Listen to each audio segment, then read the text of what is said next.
So it's not, and he's trying to get out of it, but he can't. And finally he's compelled to go. And he says, okay. And he says, I have to do this by myself. You know, everybody clear the room. I'm going there by myself, and I'll see if I can do it. And I guarantee you it could cost me. And King says, anything, just do it. And so he goes in, and it is the same thing. You know, rears back and says, okay, that's it. I'm going to get you. I told you. You know, one-on-one. This is it. And the guy says, wait a minute. I didn't come to get anything. I didn't want to do anything. I just had to tell you, that woman got out of the well, and she's looking for both of us, and I'm clearing out of here, and I thought I'd better warn you. And the snake says, oh my God. And he unrolls himself from the girl and goes out the window and he takes off. That's the story.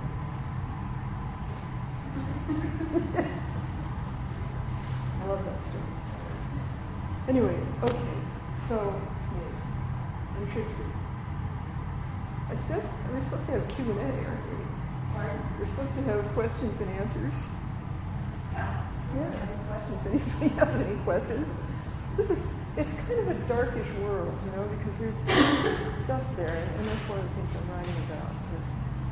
One of the reasons that the women tricksters thing attracts me so much is because of this enormous cultural ambivalence about whether women should have control over things. And of course there's a subtext that they do. You know, in a lot of cases they do, but are they using it for good or for ill? And so that's why I'm sort of drawn into that subject. That and the fact that all this kind of weird, tricky behavior actually attracts me. I think it's just fun. But the whole issue of male authority, which is supposed to be impregnable and absolute, gets really undercut by a whole bunch of, not just this and this thing. This is the mother lode of undercutting the ideal dominance, but there's a bunch of other things about the fact that things are really more egalitarian than that, or at least more up for grabs about who has better judgment, who has decision-making power, who has moral legitimacy, and so on like that. It's all much less cut and dry than one thing. So that's one of the reasons why I'm working on this actually as a subject. So these aren't ancient stories, these are ongoing. Well, they're ancient, yeah. They are ancient stories. But they're ongoing as well. I mean, oral tradition keeps chugging along. I don't know exactly what's going on with storytelling now. I know it's not gone, but TV, films, you know, various things were there that weren't there. There were films, but there wasn't television. You know, it was there in the 70s, and even into the 80s there was TV. But, you know, if you get out of the United States, you find that there are a lot of places all over the world where there's not television. And in places where you don't expect it. Because a lot of the world doesn't have the kind of wealth we have.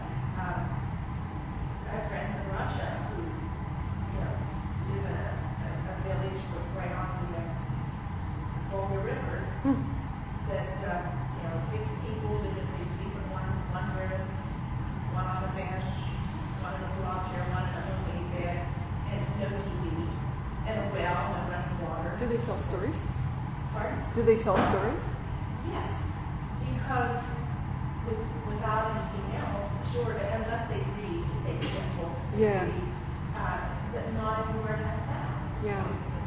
I have a friend, Mary Martin, who's in Philadelphia, who did fieldwork. She's an economic anthropologist, and she did fieldwork in a village in Iran that was, I don't know, 70 or 80 miles from Herat, where I was working. And, you know, I could not walk across the street without stumbling over somebody who knew stories. Everybody knew stories. And she, you know, we were not friends, and when we got to be friends in Philadelphia, I taught there for a while.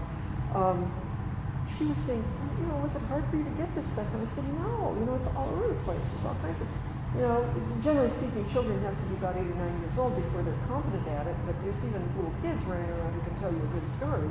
And, you know, it was like, that's what there was the most of, and that's why I was paying attention to it in studying oral tradition. And I was also interested in the relationship between oral and written tradition, because there was written tradition there. That's another whole deal. But she said, you know, I spent a year and a half, however long she was in this village, and she said, I never heard a single story. I don't think they knew any. And this was also an area, rural Iran. It wasn't highly electrified. It wasn't saturated with media. There was a lot more Iranian television than there was Afghan at that point, because that would have been the mid-70s as well. But she said there wasn't a story to be found in her village. And I find that hard to believe.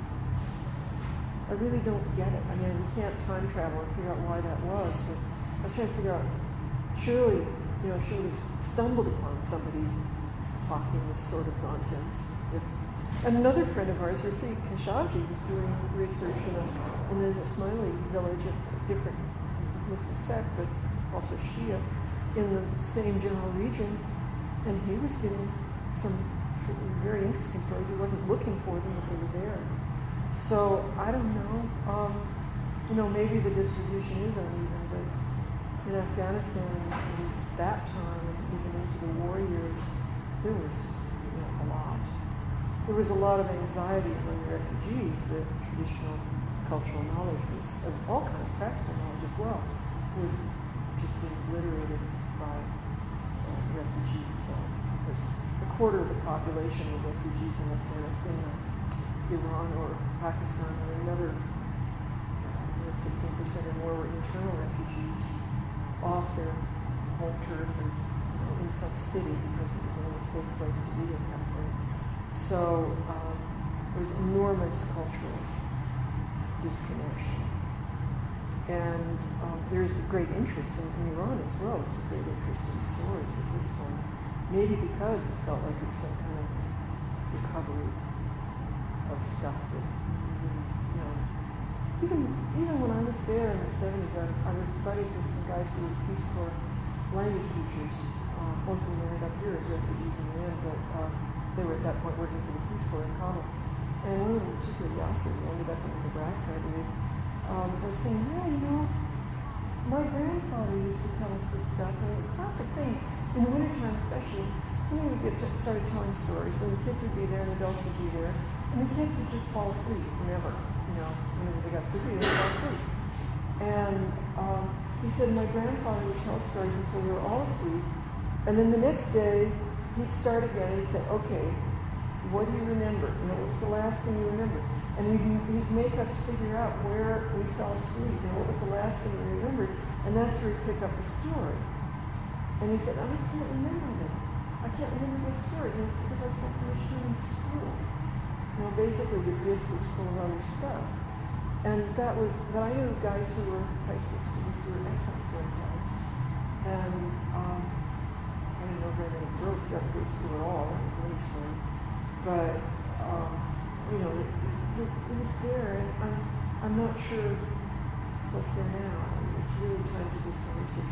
I have colleagues who are doing all history research, but I don't know very much history at this point. Fair case. Did you learn most of these stories like in the 70s or 80s and stuff, or have you learned new ones since you've been back? A few. That one, the first one, this friend of mine got it from this guy Safdar, and we probably about 1983. And he's Tajik, in Tajikistan, and he's the Persian speakers as well. And he's a senior folklorist there, so we hang out together when we can. And he knew I was working on these tricks. And so I've got this wonderful problem with this guy, Safdar. And one of my goals is to find him and see if he's still has stories, which he probably does. There's like a stand-up comic back in the day that somebody's job was. And he survived. I mean, he was a stand-up comic for the Marxists. One of the ways in which one of the reasons he makes fun of mullahs is because that was something to do in those days. But in fact, everybody has been making fun of mullahs continuously. There's tons and tons of jokes about clergy that go well back before the Marxists. Are there books written where they know all these stories? Well, I just found out. A friend of mine has just written and asked me will I review a book of stories from Herat that I didn't know existed. There's quite an active publication of stories in Iran. People love them and they fly off the shelves. There's been in Persian. There's been some republication of stuff for sale in Kabul, a lot of it pirated, that indicates that people really like it. But there isn't yet in any European language that I know of a good general collection of Afghan stories. And that's my own dilatory nature actually been doing. So that's like book 3 now. This things I want to finish. I want to do the family law history. I'm doing a book on women's tricks this year, coming out from that. Articles. In English? In English, definitely. But this Harrat, if you give me your email address, I'll give you the information that could be as soon as I get it. Apparently there is no connection. I don't know so much, but it's just it's good to do. I'm trying to think if there's any others. There's a book of question stories. I don't know if you're aware that Afghanistan has 2 major linguistic groups. One is Persian language related to Iranian Persian, Farsi, but it's 7 different dialects. And the other is what's called Pashto, which is a distinct language. And about 40% of the population, maybe they don't have census, are ethnically Pashto.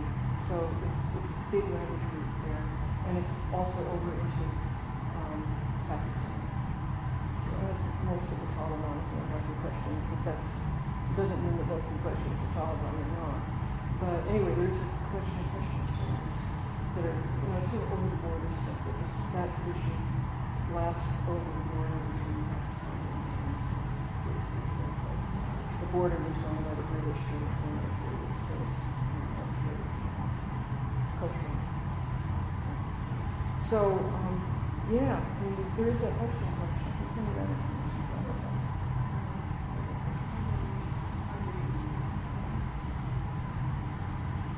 Are you still there? But I like stories.